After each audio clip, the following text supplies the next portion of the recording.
Hai, masih bersama saya Mr. J bicara. Tentu saja bicara tentang kebenaran berdasarkan fakta, data, dan realita. Teman-teman, ini rame ya diperbincangkan di berbagai media ya, terutama TikTok dan YouTube, juga televisi dan beberapa media online di Indonesia. Kasus Nikita Mirzani. Teman-teman mungkin tahu ya, Nikita Mirzani dilaporkan oleh Dr. Reza Gladys ke Polda Metro Jaya terkait kasus dugaan adanya pemerasan dan tindak pidana pencucian uang. Namun demikian, sang pengacara juga menggugat perkara tersebut terkait dengan Wan Prestasi di Pengadilan Negeri Jakarta Selatan. Nah, kasus yang dilaporkan oleh Dr. Reza Gladys ke Polda Metro Jaya juga akhirnya disidangkan di Pengadilan Negeri Jakarta Selatan.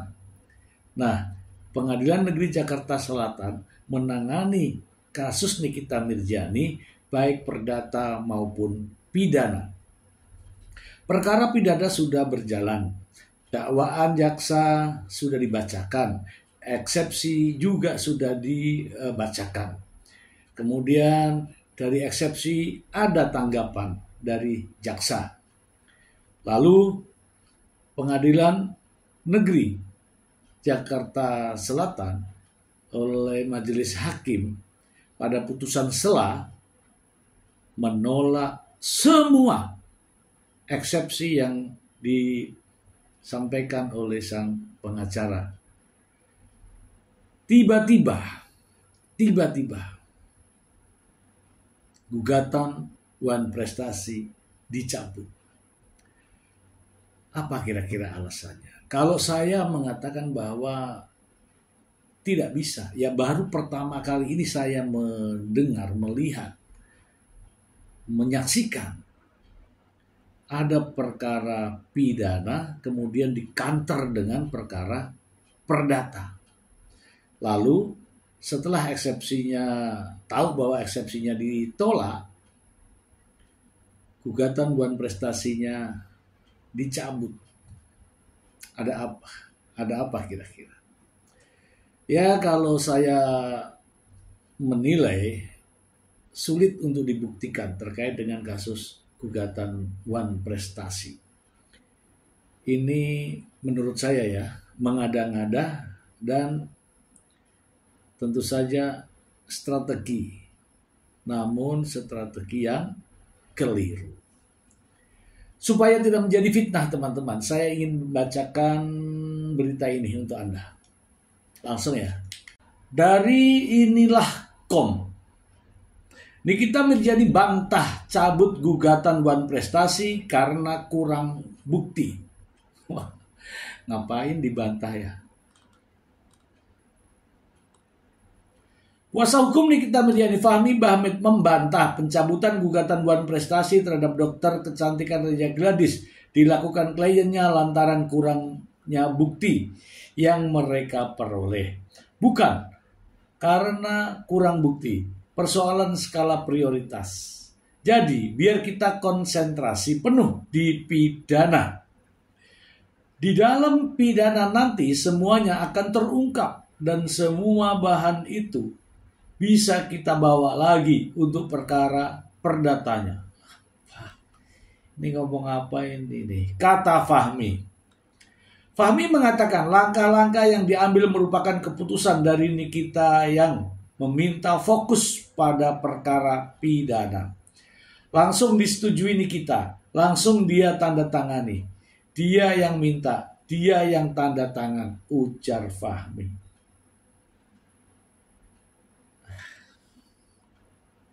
Ngeles ini. Selain itu, ia sebagai kuasa hukum juga tak ingin nantinya upaya pembelaannya terpecah sehingga keduanya sepakat untuk mencabut gugatan Wan Prestasi dan fokus pada perkara pidana. Sebelumnya, Majelis Hakim Perdata Pengadilan Negeri Jakarta Selatan mengabulkan pencabutan gugatan Wan Prestasi Nikita Mirzani terdakwa kasus pemerasan dan pengancaman bos perawatan kulit skincare terhadap Reza Gladys. Mengabulkan permohonan para penggugat tentang pencabutan perkara tersebut. 2. Menyatakan perkara perdata register nomor 489 PDTG 2025 PN Jakarta Selatan yang diterima dan didaftarkan di Kepanitraan Pengadilan Negeri Jakarta Selatan pada tanggal 16 Mei 2025 dicabut, kata hakim dalam sidang di Pengadilan Negeri Jakarta Selatan Senin 21 Juli 2025. Majelis hakim menjelaskan bahwa pencabutan itu dilakukan karena alasan pihak penggugat Nikita Mirjani yang ingin fokus dalam perkara pidana terkait pemerasan terhadap Reza Gladys. Pada pokoknya menyatakan mencabut surat gugatannya dengan alasan lebih berkonsentrasi terhadap perkara pidana yang saat ini juga telah dijalaninya, ujar majelis hakim. Oke, kita bahas ya teman-teman, kita bahas. Teman-teman, saya sudah membacakan, jadi kata Fahmi Bahmid akan memprioritaskan kasus pidana, akan lebih fokus terhadap perkara pidana. Mungkin teman-teman sudah bisa menebak deh. Intinya begini. Kalau memang mau fokus, ya jangan menggugat ke perdata. Kalau yakin perdatamu menang, lanjutkan. Agar bisa mengcounter kasus pidananya. Kan begitu tujuannya. Kalau perdatanya yakin bahwa akan menang, kan gitu, maka hasil putusan perdata ini bisa mengcounter pidananya. Nah sekarang, perdatanya dicabut untuk fokus ke pidana. Ya sudah, lanjutkan saja di pidananya. Yang terkait dengan perkara pidana ini teman-teman, saya pernah mengulasnya. Kenapa nggak dari dulu fokusnya? Ini ya mungkin Pak Fahmi Bahmid juga tahu lah inilah. Dari pertama kali ditahan atau ditetapkan sebagai tersangka, Nikita Mirjani dijerat dengan pasal berapa? 368. Ya kan? 368 KUHP. Kemudian pada saat penahanan 368 ada di situ kan. Kemudian pada saat P21 perpanjangan penahanan dan seterusnya ada pasal 368 KUHP. Kemudian pada saat pembacaan dakwaan pasal 368 KUHP dirubah, diganti dengan pasal 369. Oke. Seandainya pengacaranya ini tahu dari awal bahwa Nikita Mirjani ditetapkan sebagai tersangka dengan pasal 368 KUHP, itu kan pemerasan dengan ancaman kekerasan. Artinya kalau itu tidak terjadi, seharusnya, kalau paham, kalau cermat, seharusnya melakukan gugatan pra-peradilan. Saya meyakini pasti menang pada saat itu. Tetapi kan tidak dilakukan. Kalau tidak dilakukan, kemudian belakangan ini baru mau mengatakan bahwa fokus. Emang kemarin gak fokus? Kan begitu? Iya gak? Apalagi kemarin pada saat eksepsi juga membantah masalah ini. Keberatan terkait dengan pasal 368 yang diganti dengan pasal 369 KUHP. Jadi kalau alasannya hanya prioritas ke pidana, fokus ke pidana, mengapa baru sekarang? Mengapa tidak kemarin bisa melakukan upaya hukum untuk pra-peradilan? Dan itu peluang besar untuk membebaskan Nikita Mirjani ya pada saat itu, pra-peradilan. Tapi nyatanya tidak dilakukan. Terkait penahanan Nikita Mirzani, sang pengacara juga tidak mengajukan keringanan, misalnya permohonan tahanan rumah, ya kan? Permohonan tahanan kota misalnya. Tidak dilakukan, padahal itu adalah seharusnya upaya untuk fokus kepada kliennya. Nyatanya itu semua tidak ada. Jadi kalau saya mengatakan fokusnya kenapa baru diucapkan sekarang, tidak fokus pada kemarin-kemarin. Itu ya teman-teman ya. Kemudian saya mengatakan bahwa itu sebenarnya peluang bebas Nikita Mirzani ketika ada kesalahan polisi, penyidik pada saat menetapkan tersangka dengan pasal 368. Itu. Sekarang ini ya, rame nih. 368 diganti oleh jaksa dengan 369 KUHP. Ini dipermasalahkan, bahkan banyak teman-teman dari para netizen, para pendukung yang live di TikTok, live di YouTube membahas tentang mengapa pasal 368 diganti pasal 369. Jangankan diganti, dihilangkan itu loh sebenarnya nggak ada masalah. Loh kok bisa? Akan gitu ya.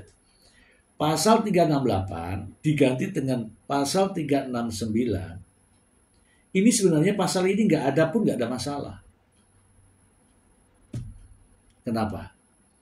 Teman-teman harus tahu ya, di Undang-Undang ITE pasal 27B ayat 2 sama persis dengan pasal 369 ayat 1 KUHP. Oke. Jadi kalau 369-nya ini dihapus, masuk di Undang-Undang ITE, bahasanya sama, pasal 27B ya, ayat 2 Undang-Undang nomor 1 tahun 2024 perubahannya sama persis. Kalau masih ada teman-teman yang membahas masalah pasal-pasal ini, saya kira sudah ketinggalan ya. Pasal 368 sama juga ada di pasal 27B, pasal 27B ayat 1. Kalau pasal 369 di pasal 27B ayat 2. Sama. Jadi jangankan ditambah, dikurangi, dihilangkan sekaligus di pasal 368 atau 369 itu tidak ada masalah. Karena pasal dakwaan pokoknya adalah pasal 45 ayat 10 junto pasal 27B ayat 2. Ini sama persis dengan pasal 369 KUHP. Oke teman-teman, jadi kalau masih membahas ini, saya kira kita sudah pola pikirnya ya saya anggap nggak rasional lah ya. Jadi jangankan diganti, dirubah, dihilangkan pun sebenarnya nggak ada masalah. Oke ya teman-teman ya, kita kembali ke topik ya. Gugatan Wan Prestasi sudah dicabut. Katanya fokus kepada perkara pidana. Kalau ada strategi-strategi seharusnya tidak diungkapkan, tidak dibicarakan di berbagai media. Kenapa? Karena strategi itu percuma kalau strategi itu ya seperti Pak Fahmi itu sampaikan. Pertanyaan sudah disiapkan. Bagaimana dengan siapa yang mendahului, mencari-cari Mail. Bukan begitu ceritanya. Ya saya berharap begini deh. Aku sedih kalau cerita ini. Berharap ya, pengacara sebelum beracara di pengadilan sebaiknya pelajari betul nih masalah. Dapatkan informasi-informasi yang akurat. Baik dari Nikita Mirzani sendiri, dari Mail, agar dalam pembelaannya nanti tidak melenceng, tidak salah. Contoh, Nikita Mirjani kan nggak minta uang, tiba-tiba kan dicodori uang. Nggak begitu ceritanya. Ada kok chatnya. Sesuai dengan dakwaan jaksa, ada chatnya. Chatnya Nikita Mirjani juga mengatakan 5M. Itu. Kemudian Reza Gladys mencari-cari Mail. Tidak. Tidak. Artinya ada jalannya. Komunikasi dulu dengan Dokter Oki menyarankan, dan Dokter Oki memberikan nomor telepon. Bukan nomor telepon Nikita Mirjani, tapi nomor telepon Mail. Dari situlah ceritanya. Udahlah, saya juga nggak patut juga untuk memberitahu karena saya bukan siapa-siapa. Tetapi apa yang dinyatakan sang pengacara bisa dibaca oleh rakyat, bisa dibaca oleh para netizen karena terbuka di media sosial. Ya mudah-mudahan saja, tapi saya nggak terlalu yakin sang pengacara mampu menggali kebenaran untuk mendapatkan keadilan, bukan menebar pembenaran untuk mendapatkan dukungan. Itu saja, semoga bermanfaat. Bye.